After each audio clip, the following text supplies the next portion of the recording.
सोचो, अगर तुम्हें बोलूं कि एक सिंपल सा रॉबरी केस में विक्टिम्स को गोली से नहीं बल्कि ड्रेन क्लीनर पिलाकर मारने की कोशिश की गई थी। हाँ, वही बाथरूम साफ करने वाला केमिकल। एंड 22 अप्रैल 1974 की शाम एक नॉर्मल सा ऑडियो स्टोर, क्लोजिंग टाइम बस कुछ ही मिनट दूर। सब कुछ रूटीन लग रहा था, लेकिन उस रात जो हुआ उसने अमेरिका की क्राइम हिस्ट्री में एक ऐसा चैप्टर लिख दिया जिसे आज भी लोग इनह्यूमन कहते हैं। विक्टिम्स को बांधा गया, जबरदस्ती केमिकल पिलाया गया एंड एक 18 साल की लड़की के साथ ऐसी दरिंदगी हुई जिसे सुनना भी मुश्किल है। और फिर गोलियों की आवाज।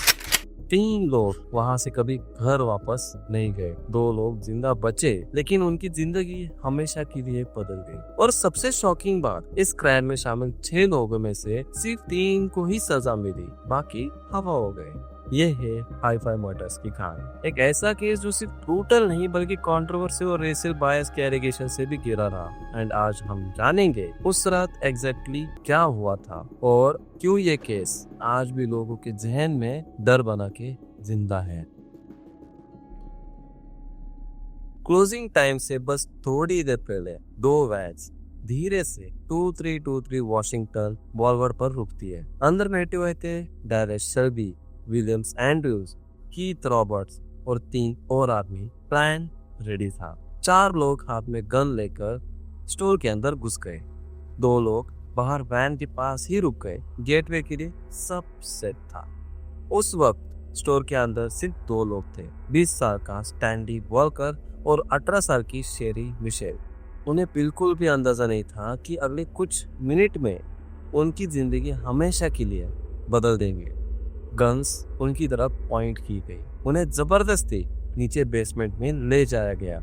हाथ बांध दिए गए। स्टोर के ऊपर रॉबरी चल रही थी और नीचे बेसमेंट में डर का माहौल जम चुका था। लेकिन ये तो बस शुरुआत थी। लगभग 1 घंटे बाद एक 16 साल का लड़का कॉर्टनी नैस्मिथ स्टोर में आता है। उसका इंटेंशन सिर्फ इतना था कि वो स्टैनली को थैंक यू बोले, क्योंकि उसने दिन में अपनी कार पार्किंग में खड़ी कर रही थी। एक सिंपल थैंक यू बोलने आया था, लेकिन वो भी कभी वापस घर नहीं पहुंच पाया। उसे भी पकड़ लिया गया, बेसमेंट में ले जाकर बांध दिया गया। अब नीचे 3 लोग थे, सब बंधे हुए, सब हेल्पलेस। रात पड़ती गई। स्टैनली के फादर ऑरेन वॉकर जब देखा कि बेटा घर नहीं आया तो वो टेंशन में स्टोर तक पहुंच गए। थोड़ी देर बाद कॉर्टनी की माँ कैरोल नैस्मिथ अपने बेटे को ढूंढते हुए वहां आ गई। उन्हें लगा शायद बस लेट हो गया होगा, लेकिन उन्होंने जो दरवाजा खोला उसके पीछे खौफ खड़ा था। दोनों को भी पकड़ लिया गया, बेसमेंट में ले जाया गया, हाथ बांध दिए गए। अब बेसमेंट में 5 लोग थे। 5 लोग जो गलत वक्त पर गलत जगह आ गए थे और ऊपर आर्म्ड रॉबर्स अपना काम कंप्लीट कर रहे थे। नीचे बेसमेंट में सिर्फ एक चीज थी, डर। और किसी को नहीं पता था अगला स्टेप क्या होने वाला है। बेसमेंट में 5 लोग बंधे हुए थे। सब डर के मारे चुप थे। उन्हें लग रहा था शायद पैसे लेकर चोर चले जाएंगे, लेकिन पियर के दिमाग में कुछ और ही चल रहा था। उसने एंड्रूज को बोला, वैंसी चीज लेकर आओ। थोड़ी देर बाद वो वापस आया, हाथ में एक ब्राउन पेपर बैग। उस बैग के अंदर था एक बॉटल ड्रेन क्लीनर। पियर ने उसमें से थोड़ा सा लिक्विड एक कप में डाला। सबसे पहले उसने ऑरेन वॉकर से कहा कि तुम ये बाकी लोगों को पिलाओ। सोचो, एक बाप को कहा जा रहा था कि वो अपने बेटे को जहर पिलाए। ऑरेन ने मना कर दिया। तुरंत उसके हाथ और टाइट बांध दिए गए, उसका मुंह बंद कर दिया गया और उसे जमीन पर गिरा दिया गया। अब पियर और एंड्रूज ने खुद हॉस्टेजेस को बिठाया। उन्हें झूठ बोला कि ये वोडका है, इसमें स्लीपिंग पिल्स है, बस सो जाओगे। लेकिन जैसे ही उन्होंने वो लिक्विड पिया, उन्हें समझ आ गया ये क्या है। उनकी होठ चलने लगे, गले में आग जैसी जलन होने लगी, सब चीखने लगे एंड वो केमिकल उनके मुंह और गले को अंदर से जला रहा था। उन्होंने उनका मुंह टेप से बंद करने की कोशिश की ताकि वो चिल्ला ना सके, लेकिन उनके होठ पर छाले आ गए थे एंड टेप चिपक ही नहीं रही थी। एंड शेरी सिर्फ 18 साल की थी, रो रही थी, कह रही थी मुझे मत मारो, लेकिन उसे भी जबरदस्ती पिलाया गया। एंड जब ओरेन की बारी आई, उसने लिक्विड को अंदर नहीं निकला, उसने उसे मुंह से बाहर गिरने दिया और प्रिटेंड किया कि वो भी बाकी सब की तरह तड़प रहा है। शायद इसी वजह से वो बच पाया। लेकिन पियर को गुस्सा आ गया, उसे लगा ये सब बहुत टाइम ले रहा है। फिर उसने गन निकाली। कैरोल नस्बी और उसके 16 साल के बेटे कॉर्टने को पीछे से गोली मारी गई। कैरोल तुरंत मर गई, लेकिन कॉर्टनी गिर गया, वो अभी भी जिंदा था। स्टैनले वॉलकर को भी गोली मारी गई एंड ओरेन पर भी गोली चलाई गई। एक बार मिस हुई, दूसरी बार सिर्फ उसके सर को टच करके निकल गई एंड वो बिल्कुल चुप रहा, जैसे मर चुका हो। फिर सबसे बुरा हुआ, पियर ने शेरी को बेसमेंट के एक कोने में ले गया। गन दिखाकर उसने उसके सारे कपड़े उतारने को कहा। एंड्रयू उसको ऊपर भेज दिया गया। वहां शेरी के साथ बहुत बुरा किया गया। उसके साथ बार बार गलत चीजें करता रहा। वो चिल्लाती रही, रोती रही, हेल्प मांगती रही, पर कोई फायदा नहीं था। बाद में उसे बाथरूम यूज करने की परमिशन दी, लेकिन वो उसे देखता रहा। फिर उसे वहीं से खींचकर बाहर लाया गया बिना कपड़ों के, सबके सामने। वो बिल्कुल टूट चुकी थी। उसकी आखिरी लाइन थी, मैं मरना नहीं चाहती, मैं अभी बहुत छोटी हूँ। फिर उसे भी गोली मार दी गई। अभी भी ओरेन जिंदा था। पियर ने वायर से उसका गला दबाने की कोशिश की। जब वो भी काम नहीं किया तो उसके काम में पेन घुसा दिया। उसे बहुत सीरियस चोट लगी। उन्हें लगा अब कोई नहीं बचा। वो ऊपर गए, सामान वैन में रखा और वहां से चले गए। लेकिन बेसमेंट में दो लोग अभी भी जिंदा थे, ओरेन और कॉर्टनी, बहुत बुरी हालत में, लेकिन जिंदा। और वही दोनों बाद में पुलिस को सब सच बताने वाले थे। 3 घंटे बाद जब सब कुछ खत्म हो चुका था, तब ओरेन वॉकर की वाइफ और उनका दूसरा बेटा स्टोर पर गए। उन्हें टेंशन हो रही थी क्योंकि घर पर कोई नहीं पहुंचा था एंड स्टोर के अंदर सब चुप था। ओरेन का बेटा बेसमेंट के पास गया और उसे नीचे से हल्की सी आवाज सुनाई दी। उसने तुरंत बैक डोर तोड़ दिया। मिसेस वॉकर ने पुलिस को कॉल किया एंड जब पुलिस अंदर आई, सीन देखकर सब शॉक में थे। स्टैनली और शेरी वहीं मर चुके थे। कैरोल को एम्बुलेंस से हॉस्पिटल ले जाया गया, लेकिन हॉस्पिटल पहुंचते ही डॉक्टर ने उसे डेड डिक्लेयर कर दिया। कॉर्टनी जिंदा था, लेकिन डॉक्टर को लगा वो शायद नहीं बचेगा। फिर भी मिरेकल हुआ, वो बच गया, लेकिन उसके ब्रेन को बहुत डैमेज हुआ था। वो 266 डेज हॉस्पिटल में रहा। ओरेन भी जिंदा था। उसके मुंह और चिन पर सीवियर बर्न्स थे। कान में जो पेन घुसाया गया था, उसकी वजह से परमानेंट डैमेज हुआ। इतनी बुरी हालत में होने के बावजूद ओरेन ने पुलिस को 2 मेन अटैकर्स का डिस्क्रिप्शन दिया। उसने बताया कि जो आदमी गोली चला रहा था वो छोटे हाइट का था, चश्मा पहनता था और उसकी आवाज कैरेबियन एसेंट वाली थी। बाद में पता चला कि वो पियर था। अब यहाँ से इन्वेस्टिगेशन इंटरेस्टिंग हो जाती है। क्राइम की न्यूज। फ्राइडे हाइट, एक एनोनिमस एयरफोर्स एम्प्लॉय ने पुलिस को कॉल किया। उसने बताया कि विलियम एंड्रूज ने कुछ ही महीने पहले कहा था, एक दिन में हाईफाई शॉप को लूटूंगा और अगर कोई बीच में आया तो उसे मार दूंगा। पुलिस को पहला स्ट्रॉन्ग लीड मिल गया। फिर एक और ट्विस्ट।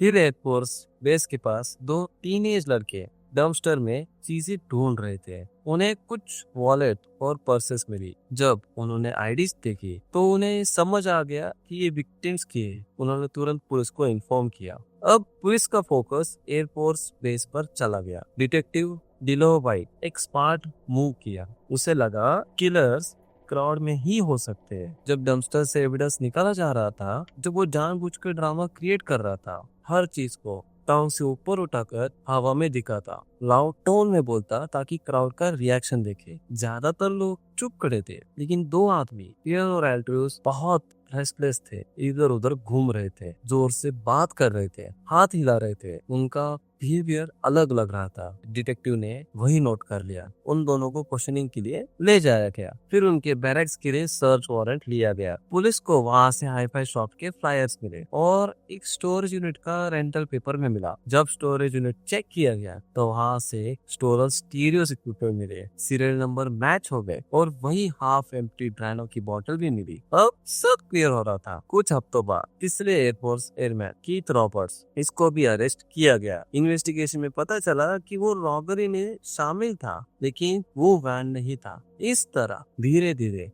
पुलिस ने 3 लोगों को पकड़ लिया। उन्हें लगा शायद वो परफेक्ट क्राइम करके बच जाएंगे, लेकिन छोटी छोटी गलतियां और एक सर्वाइवर की हिम्मत उन्हें जेल तक ले आई।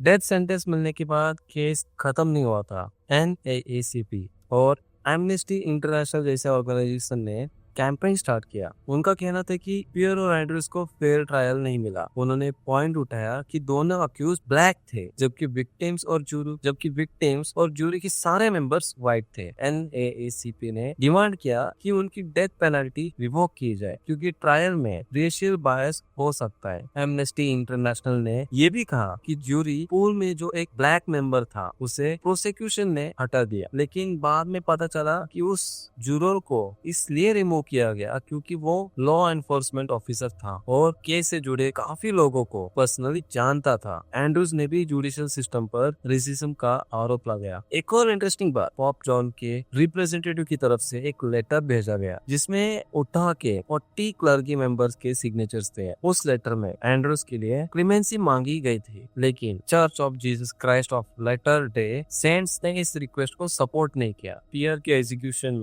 के एग्जीक्यूशन के बाद एंड्रूज के लिए और भी अपील्स फाइल हुई। Inter American commission on human right के पास पिटीशन गई। उस पिटीशन में ये क्लेम किया गया कि ज्यूरी एरिया में हैंड रिटन नोट मिला था जिसमें लिखा था हैंग द निगर्स। ये बात सीरियस एलिगेशन था। कहा गया कि जज ने मिस्ट्री डिक्लेयर करने से मना कर दिया और जूरर से इस नोट के बारे में क्वेश्चन करने की परमिशन भी। कहा गया कि जज ने मिस्ट्री डिक्लेयर करने से मना कर दिया और जूरर से इस नोट के बारे में क्वेश्चन करने की भी परमिशन भी नहीं दी। जूरी को ट्रायल के दौरान अलग रखा गया था और रोज लंच के लिए एक ही जगह ले जाया जाता था। वहीं पर एक नैपकिन पर ये रेसिस्ट लाइन लिखी हुई मिली थी। इसके बावजूद अपील्स रिजेक्ट हो गए। दोनों डेथ सेंटेंस अपहोल्ड कर दी गई, लेकिन कहानी यही पूरी नहीं होती। 1996 में इंटर अमेरिकन कमीशन ने कंक्लूड किया कि यूनाइटेड स्टेट्स ने इंटरनेशनल ऑब्लिगेशन वायलेट किए थे, क्योंकि विलियम एंड्रूज को रेशियल डिस्क्रिमिनेशन से फ्री ट्रायल नहीं मिला।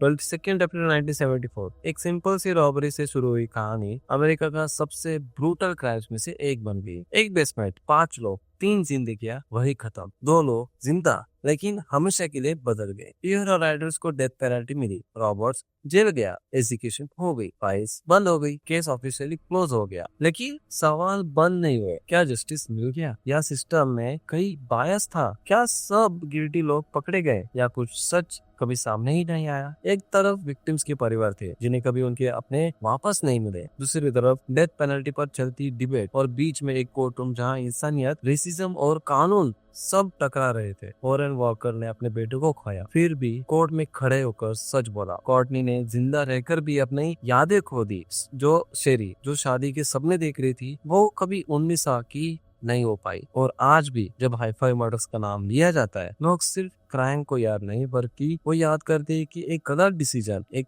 वायलेंट प्लान कितनी जिंदगियां तोड़ सकता है। ये कहानी सिर्फ ब्रूटैलिटी की नहीं थी, ये कहानी है जस्टिस और कंट्रोवर्सी के बीच की। और सबसे बड़ा सवाल, क्या इंसाफ सिर्फ सजा देने से मिलता है या सच को समझने से? आप क्या सोचते हो?